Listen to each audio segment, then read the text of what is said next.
सितंबर 2022 Mahsa Amini का case आपको याद होगा। ईरान में इस कुर्दिश ईरानी लड़की की पुलिस कस्टडी में मौत हो गई। उसे इसलिए गिरफ्तार किया गया था क्योंकि उसने सही तरीके से हिजाब नहीं पहना था। इसके बाद ईरान में विरोध प्रदर्शनों का एक ऐसा दौर शुरू हुआ जो कि अब तक पूरी तरह से खत्म नहीं हो पाया है। असल में अभी मैं इसके बारे में इसलिए बात कर रही हूं क्योंकि ईरान में नए राष्ट्रपति के लिए चुनाव हुआ है, क्योंकि राष्ट्रपति रईसी की हेलीकॉप्टर क्रैश में मौत हो गई। उसके बाद ये चुनाव हुआ है। चुनाव में इतिहास में सबसे कम वोट डाले गए हैं। 60% से ज्यादा लोग घरों से निकले ही नहीं वोट देने के लिए, और 10 लाख से ज्यादा लोगों ने जो वोट दिए वो वॉइड वोट्स थे, यानी कि उनको कोई भी उम्मीदवार पसंद नहीं आया। 2 उम्मीदवार अब बचे हैं इस पूरे मामले में। ईरान के कानून के मुताबिक सुधार के जो थोड़े बहुत पक्षधर हैं वो हैं मसूद पेजेशकियान, और हार्डलाइनर हैं सईद जलीली। दोनों को भी इतने वोट नहीं मिले जैसे कि उनको जीता माना जाए, क्योंकि ईरान का जो कानून है उसके मुताबिक जीतने वाले को कुल वोट के 50% से ज्यादा वोट मिलना चाहिए। तो अगर ऐसा नहीं होता है, जो टॉप 2 होते हैं उनके बीच मुकाबला होता है 1 हफ्ते बाद, और उसके बाद ये तय होता है कि कौन जीता। लेकिन लोग वोट देने के लिए नहीं निकले हैं।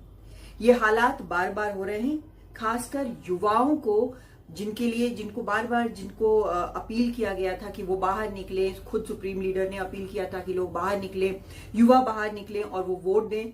ये लोग बाहर निकलकर वोट देने के लिए नहीं आए, क्योंकि वहां पर जो इस पूरे मामले के जानकार हैं उनका ये मानना है कि लगता है लोगों को कि वोट देने का कोई फायदा नहीं है, क्योंकि जो बदलाव वो चाहते हैं वो हो नहीं रहा। ये हालात लगातार 1979 से, जब से इस्लामिक रिवॉल्यूशन वहां पर हुआ, तब से चल रहा है। महसा अमीनी की कस्टडी में मौत के बाद जो विरोध प्रदर्शन हुआ, असल में माना जाता है कि वो सिर्फ एक मसले के लिए नहीं था।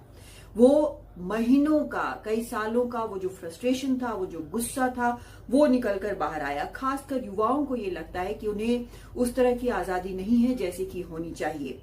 जो महिलाएं हैं उनको लगता है कि उनके ऊपर इस तरह के नियम कानून थोपे जा रहे हैं जिसकी कोई जरूरत नहीं है। हिजाब के मामले में यही है। कई महिलाएं अब खुलेआम इसका विरोध करती हैं, और उनके जो परिवार है या दोस्त हैं या फिर कई और लोग इसका समर्थन करते हैं। तो उनको लगता है कि उनकी बात नहीं सुनी जा रही है।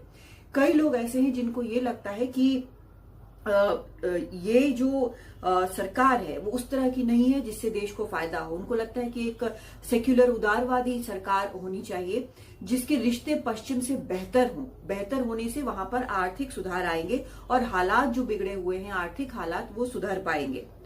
पश्चिम से बेहतर रिश्ते होने से ये हो पाएगा, ऐसा उनको लगता है। वो ये भी मानते हैं कि एक छोटा गुट जिसका विचार काफी कट्टर है, वो एक बड़े ग्रुप पर राज कर रहा है, जो कि गलत है। और अब चुनाव से इतनी बेरुखी हो चुकी है कि लोग वोट देने के लिए निकले नहीं।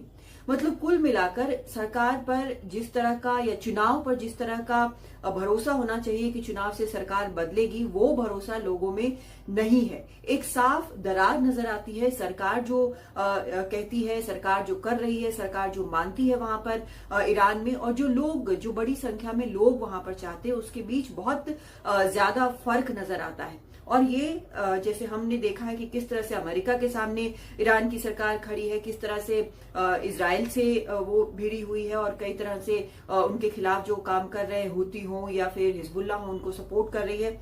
इन सब चीजों के बजाय जो आम लोग हैं वो बेहतर जिंदगी चाह रहे हैं, और उनको लगता है कि चुनाव से ये नहीं बदलेगा, और शायद ये वजह है कि लोग निकलकर सामने नहीं आए। ये भी एक फैक्टर है कि चुनाव में महिलाएं जो हैं वो नहीं दिखी।